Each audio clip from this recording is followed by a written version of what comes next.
The secret in Scrubs. Veronica Santos had perfected the art of invisibility. For 3 years, she had moved through the sterile corridors of the Chase Medical Pavilion like a whisper, attending to wealthy patients who rarely remembered her name.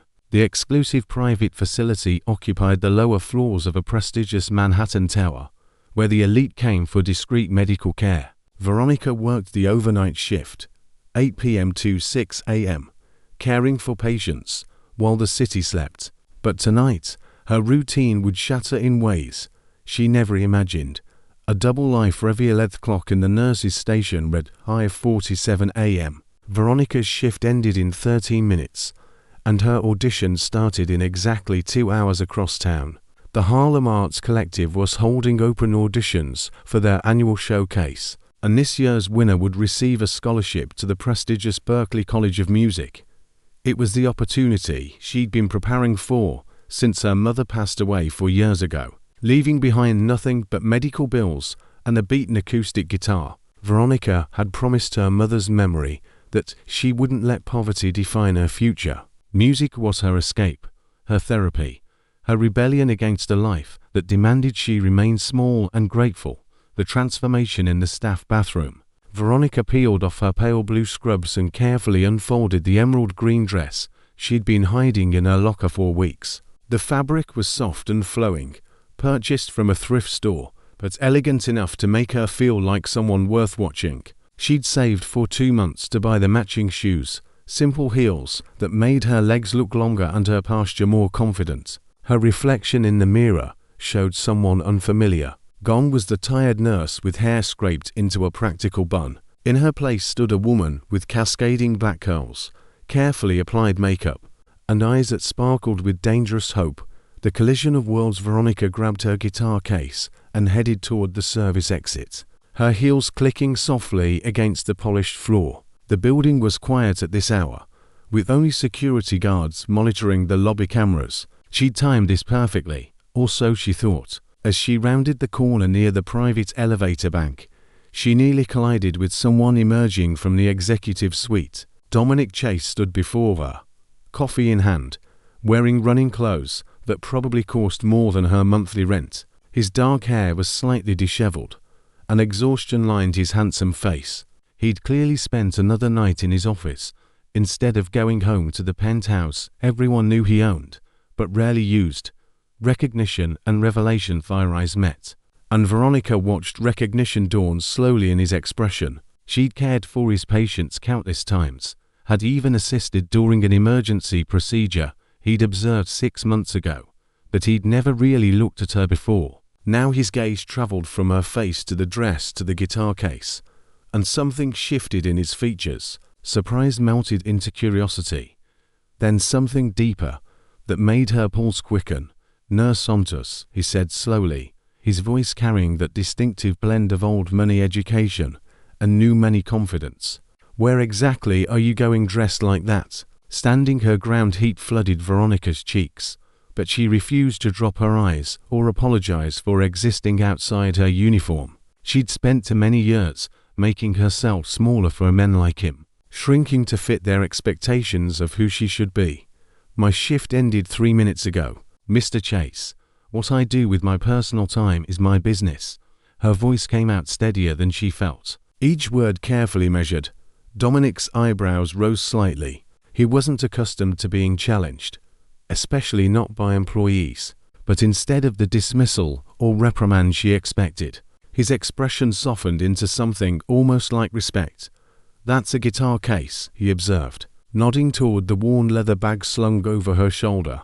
"You're a musician." "I'm a nurse who sings," Veronica corrected. "There's a difference." The unexpected offer. "Show me." The words hung between them, simple but loaded with implication. Veronica's grip tightened on her guitar case. "Excuse me." Dominic set down his coffee cup on a nearby console table, giving her his full attention in a way that felt both thrilling and terrifying. "You're running to some audition, probably across town, probably competing with dozens of other talented people for scraps of recognition. Show me what you've got right here, right now. Prove that dress isn't just wishful thinking." The performance anger and pride wired in Veronica's chest, How dare he reduce her dreams to a performance for his amusement? But beneath the anger was something else, a reckless courage that had been building for years. She'd sung in subway stations, in church choirs, in her tiny apartments where the neighbors complained. She'd sung through grief and exhaustion and disappointment. What was one more audience? Even if that audience was a billionaire who probably thought her dreams were quaint. Veronica set down her guitar case and opened it, removing the battered instrument her mother had taught her to play. The familiar weight settled in her hands like coming home. She didn't ask for permission or wait for encouragement. She simply began to play. The song's melody that poured from her fingers was one she'd written during her mother's final days. A song about women who worked themselves to exhaustion, who sacrificed everything for their families, who died with dreams still locked inside them. Her voice started soft but grew stronger with each verse, filling the empty corridor with raw emotion and undeniable talent. She sang about cleaning hospital rooms and changing bedpans and being invisible to people who saw only the uniform, never the person wearing it. She sang about refusing to accept that this was all she deserved, about the burning conviction that she was meant for something more. The aftermath won, the final chord faded, silence stretched between them. Veronica opened her eyes to find Dominic staring at her with an expression she couldn't quite read. His usual confidence had cracked, revealing something vulnerable underneath. "You're not going to that audition," he said finally. Veronica's hands tightened protectively around her guitar. "You can't stop me." "I don't want to stop you," Dominic replied, moving closer. "I want to offer you something better. Something that doesn't require you to compete with amateurs in a church basement for a scholarship. You probably won't win, no matter how talented you are. And what exactly are you offering?" Skepticism dripped from every word. Dominic pulled out his phone and scrolled through his contacts. "I fund arts education programs across the city. I know people at Juilliard, at the Manhattan School of Music, at recording studios that could actually launch a career. Give me 3 months to prove I can help you. And if you still want to chase small auditions and tiny venues, I'll step back." The decision Veronica wanted to refuse on principle. She'd worked so hard to let some wealthy man swoop in and play savior. But she was also tired, bone deep tired of fighting for every scrap of recognition, of measuring her worth in tips from subway performances and likes on social media videos. "Why?" she asked. "Why would you do this for me?" Dominic was quiet for a long moment. "Because 5 years ago, I was drowning in my father's expectations, building companies I didn't care about, living a life that felt like slow suffocation. Someone took a chance on me, helped me see I could choose differently. Maybe it's time I paid that forward." He paused. "Or maybe I'm just a man who heard something extraordinary and wants to be part of whatever comes next." Veronica looked at her guitar, at the elevator that would take her to that audition, at the man offering her an impossible chance. Then she made her choice. 3 months, she agreed. "But I have conditions." Setting boundaries. The coffee shop on Fifth Avenue was the kind of place Veronica had always walked past, but never entered. Dominic had insisted they discuss her conditions over breakfast, and she'd reluctantly agreed, still wearing the emerald dress that now felt like armor. She sat across from him in the leather booth, acutely aware of the designer handbags and tailored suits surrounding them. The menu had no prices, which meant she couldn't afford anything on it. "Order whatever you want," Dominic said, noticing her hesitation. "This is a business meeting, so it's on me." "That's condition number 1, Veronica said firmly. "If we're doing this, I'm not your charity case. I'll pay my own way where I can, and anything you invest in my career, I'll pay back once I'm successful." The terms of engagement Dominic leaned back, studying her with those penetrating eyes that seemed to see too much. "You really believe you'll be successful?" "I have to believe it," Veronica replied, "because the alternative is spending the rest of my life watching other people live their dreams while I change their bandages. I respect nursing, I'm good at it, but it's not who I am. It's what I do to survive." A server appeared with coffee, and Veronica ordered the cheapest item she could find, French toast. Dominic ordered the same, which somehow made her feel both grateful and patronized Condition number 2. She continued. I keep working my shifts at the medical center. I won't quit my job until I have something concrete, a recording contract, a performance schedule, something real. I've seen too many people chase dreams and end up homeless. Part 2. The unexpected partnership. Sitting Boundaries. The coffee shop on Fifth Avenue was the kind of place Veronica had always walked past but never entered. Dominic had insisted they discuss her conditions over breakfast, and she'd reluctantly agreed, still wearing the emerald dress that now felt like armor. She sat across from him at the leather booth, acutely aware of the designer handbags and tailored suits surrounding them. The menu had no prices, which meant she couldn't afford anything on it. Order whatever you want, Dominic said, noticing her hesitation. This is a business meeting, so it's on me. That's condition number 1, Veronica said firmly. If we're doing this, I'll not your charity case. I'll pay my own way where I can, and anything you invest in my career, I'll pay back once I'm successful. The terms of engagement. Dominic leaned back, studying her with those penetrating eyes that seemed to see too much. You really believe you'll be successful? I have to believe it, Veronica replied, because the alternative is spending the rest of my life watching other people live their dreams while I change their bandages. I respect nursing, I'm good at it, but it's not who I am. It's what I do to survive. A server appeared with coffee, and Veronica ordered the cheapest item she could find, French toast. Dominic ordered the same, which somehow made her feel both grateful and patronized. Condition number 2, she continued. I keep working my shifts at the medical center. I won't quit my job until I have something concrete, a recording contract, a performance schedule, something real. I've seen too many people chase dreams and end up homeless. Agreed, Dominic said. Though you'll need to reduce your hours eventually. You can't build a music career working 60-hour weeks. Unexpected connections. What made you start the arts education programs? Veronica asked, curiosity overriding her caution. That's not exactly standard billionaire philanthropy. Dominic's expression shifted, vulnerability flickering across his features before he could mask it. My younger sister, Natalie, was incredibly talented. She painted these massive canvases that made you feel things you didn't have words for. But our father believed art was a hobby, not a career. He forced her into business school, threatened to cut her off if she pursued painting professionally. He paused, staring into his coffee. She had a breakdown her second year, spent 6 months in psychiatric care. By the time she recovered, something in her had died. She paints occasionally now, safe corporate abstracts for hotel lobbies. She's successful and miserable. Shared wounds. Veronica felt her defensive walls crack slightly. My mother was a housekeeper. She cleaned offices in Midtown, came home exhausted every night, but she always sang while she worked. People would stop just to listen to her. She had this voice that could break your heart and put it back together in the same breath. What happened to her? Dominic asked gently. Cancer. The aggressive kind that doesn't care about dreams or justice. She died 3 weeks after diagnosis, and I inherited her guitar and $20,000 in medical debt.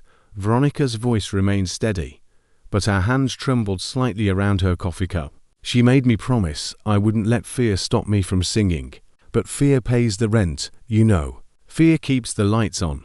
The first lesson. Over the next 2 weeks, Veronica's life transformed in ways both exciting and terrifying. Dominic introduced her to Cameron Wright, a legendary vocal coach who'd trained multiple Grammy winners. Their first session took place in a studio that cost more per hour than Veronica earned in a week. Cameron was a tall woman in her 60s with silver hair and eyes that missed nothing. She listened to Veronica sing one song, then held up a hand. You have raw talent, but you're singing from your throat, not your diaphragm. You're also holding back, protecting yourself. Music requires vulnerability, and you're terrified of being vulnerable. Veronica felt exposed, defensive. I'm not terrified. Yes, you are, Cameron said matter-of-factly. You've spent years making yourself invisible, making yourself safe. Your music suffers for it. If you want to connect with audiences, you need to stop hiding. Breaking Down Walls sessions with Cameron were brutal and transformative. She pushed Veronica to explore emotional depths she'd kept carefully locked away, to sing about rage and grief and longing without the protective distance of irony or restraint. Some days Veronica left the studio in tears, emotionally wrung out, but her voice grew stronger, richer, more commanding. Dominic attended several sessions, and Veronica found herself increasingly aware of his presence. He watched her with an intensity that made her self-conscious, but also seen in a way she'd never experienced. After one particularly emotional session, he waited for her outside the studio. "You were incredible today," he said. "I was a mess," Veronica corrected. "I cried through half the songs. That's what made it incredible. You stopped performing and started feeling." Complications of the hearthy fell into a routine. Vocal coaching 3 mornings a week, followed by breakfast, where they discuss music, life, and increasingly personal topics. Veronica learned that Dominic had started his first company at 19, selling it for millions before he was 25. He'd built and sold 3 more since then, each success making him wealthier and more disconnected from anything that mattered. "Money solves practical problems," he told her one morning over coffee, "but it creates spiritual ones. Everyone wants something from you. Every conversation becomes a negotiation. You start wondering if anyone would care about you if you lost everything." "I'd still care," Veronica said before she could stop herself. Dominic's gaze locked onto hers. "Would you?" The air between them crackled with tension that had nothing to do with music careers and everything to do with the way her heart raced when he was near. The showcase opportunity. 6 weeks into their partnership, Dominic arrived at the studio with news. "There's a showcase at Lincoln Center in 3 weeks. Industry executives, talent scouts, media. I can get you a slot, but you'll need 3 original songs ready to perform." Panic seized Veronica's chest. 3 weeks. "Dominic, I've never performed original material for a professional audience. I've been working on songs, but they're not ready." "Then we make them ready," he said simply. "I believe in you, Veronica. The question is, do you believe in yourself?" Creative collaborations. Next 3 weeks blurred together in a frenzy of writing, rehearsing, and revising. Veronica worked her nursing shifts, then spent every free moment perfecting her songs. Dominic hired a pianist and the sound engineer, transforming one of his company's conference rooms into a makeshift studio. Late one night, frustrated with a song that refused to come together, Veronica threw down her guitar. "This is impossible. I'm trying to compress years of experience into 3 weeks. I'm not ready for this." Dominic, who'd been working on his laptop in the corner, looked up. "You're ready. You're just scared of what happens if you succeed. That makes no sense, doesn't it?" He stood and walked toward her. "Failure is safe. If you fail, nothing changes. You keep your job, your small apartment, your careful life. But if you succeed, everything changes. You'll have to become someone new, someone bigger than the person you've been protecting all these years." The truth revealed as words hit too close to home, and Veronica felt tears prick her eyes. "What if I succeed and it's still not enough? What if I get everything I want and I'm still not happy?" "Then you'll be rich and unhappy instead of poor and unhappy," Dominic said with a slight smile. "But at least you'll know you tried." He sat beside her on the couch, close enough that she could feel the warmth radiating from his body. "Can I tell you something I haven't told anyone?" Veronica nodded, afraid to speak. "I'm not helping you because I'm some benevolent philanthropist. I'm helping you because watching you fight for your dreams makes me remember what it feels like to want something that isn't about profit margins or market share. You make me feel alive, Veronica. You make me remember there are things worth fighting for beyond the next acquisition." The kiss that changed everything. The confession hung between them, intimate and dangerous. Veronica knew she should pull away, maintain professional boundaries, protect herself from the inevitable heartbreak of caring for someone from a completely different world. But she was tired of being careful, tired of protecting herself, tired of saying no to things that made her feel alive. She leaned in and kissed him. The kiss was gentle at first, tentative, asking permission. But when Dominic responded, When his hand came up to cup her face with surprising tenderness, gentleness gave way to something deeper. Years of loneliness and longing poured into that kiss, and when they finally broke apart, both were breathing hard. "This is complicated," Veronica whispered. "Everything worth having is complicated," Dominic replied.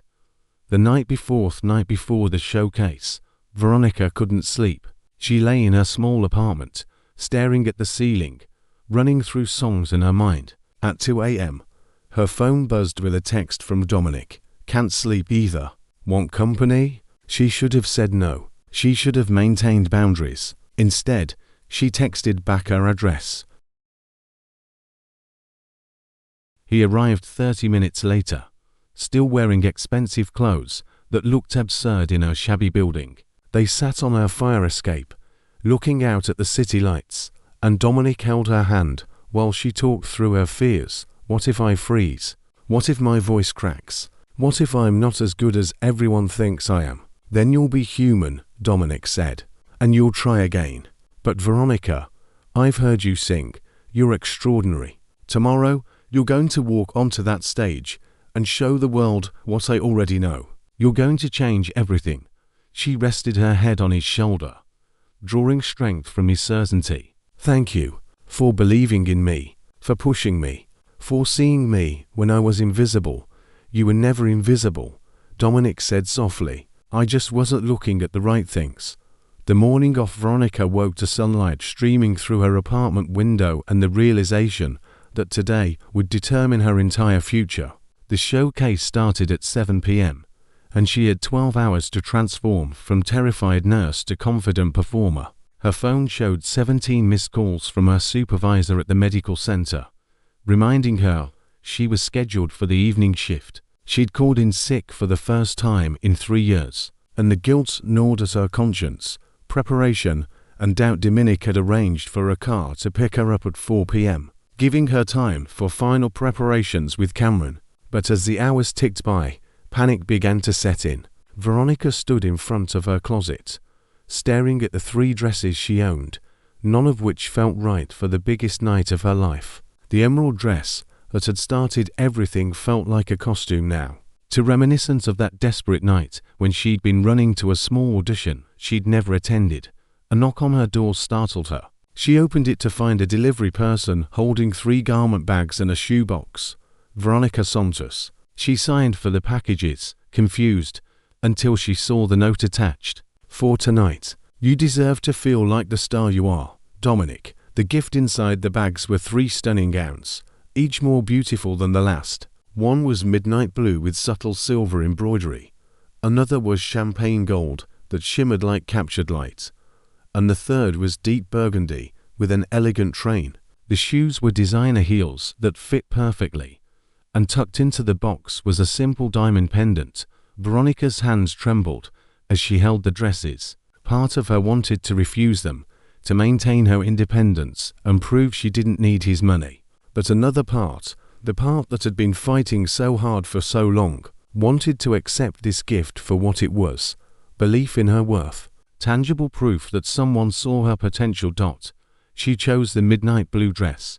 The venue Lincoln Center was everything Veronica had imagined and more. The grand architecture, the elegant crowds, the sense of history and importance. Cameron met her backstage, looking elegant in a black pantsuit. "How are you feeling?" the vocal coach asked, terrified, excited, like I might throw up. Cameron smiled.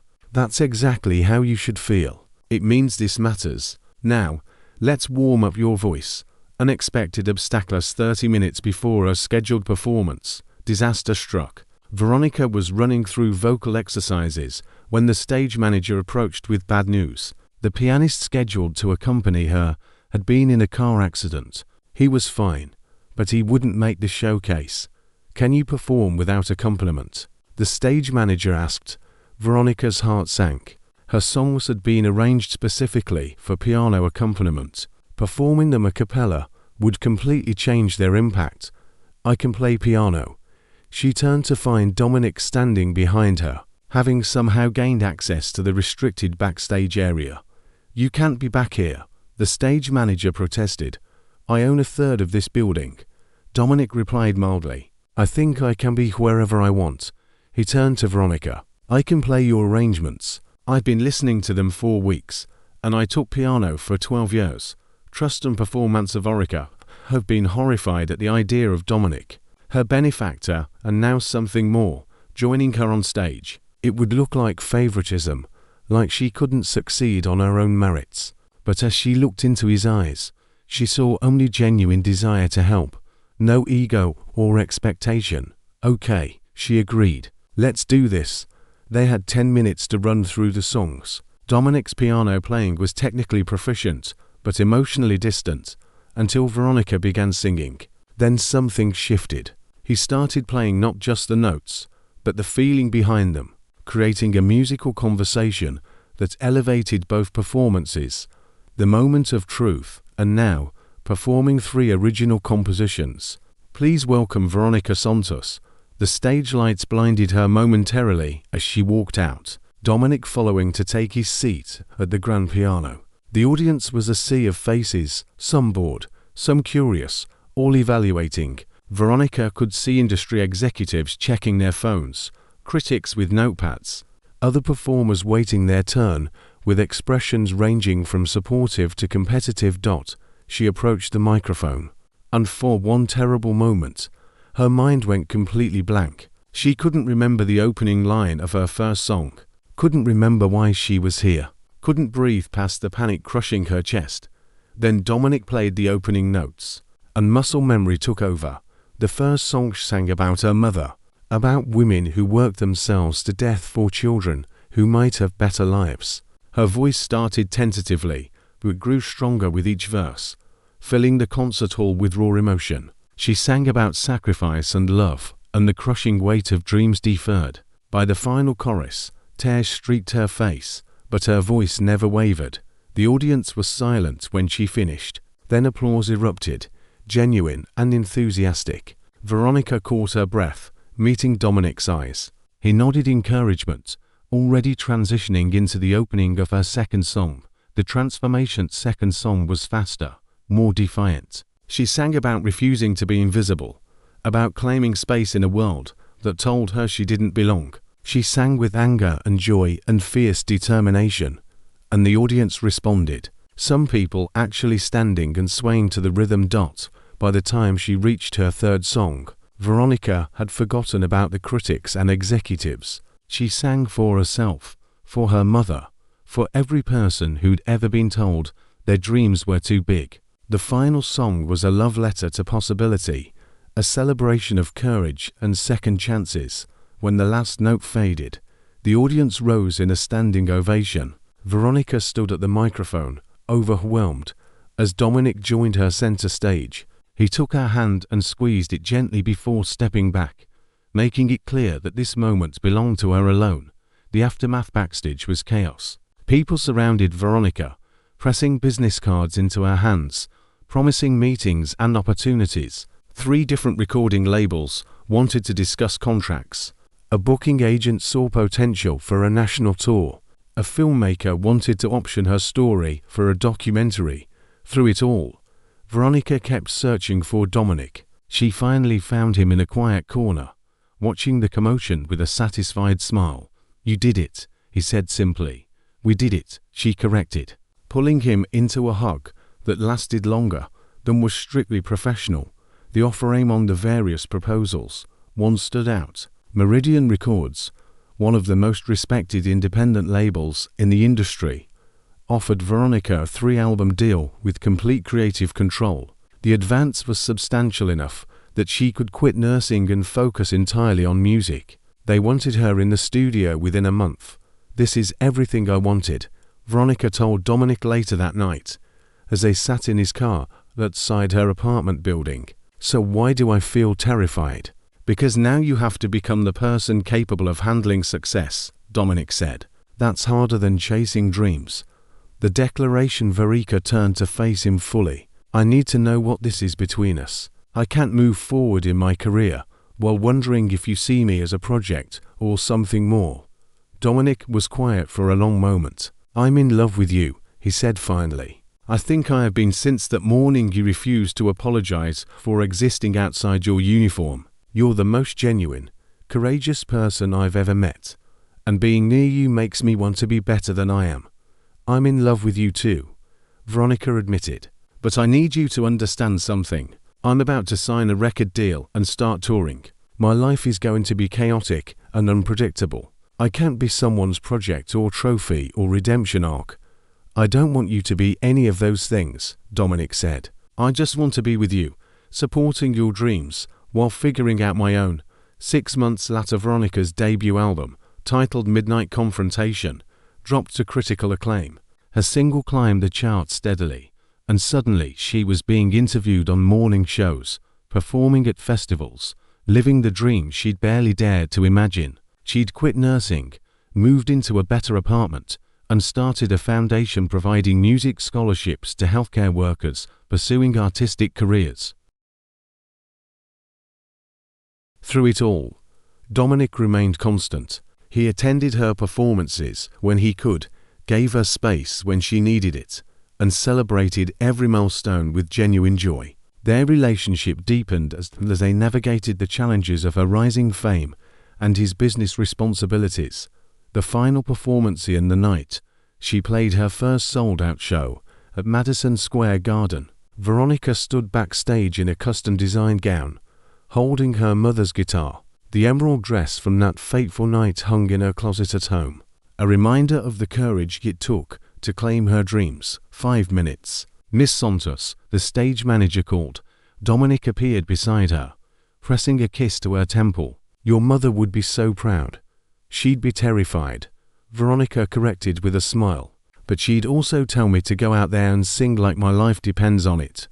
"Does it still feel that way?" Dominic asked. Veronica considered the question. "No. It feels like I'm finally living instead of just surviving.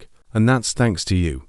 "It's thanks to you," Dominic corrected. "I just held the door open. You're the one who walked through it."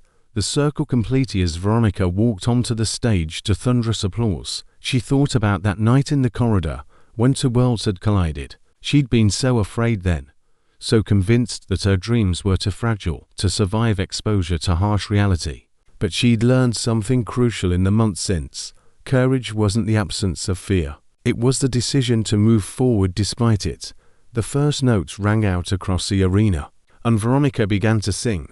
Not as a nurse playing at being a musician, not as someone else's project or charity case, but as herself, fully realized and unapologetically present. She sang about transformation and love, and the beautiful chaos of becoming who you were meant to be.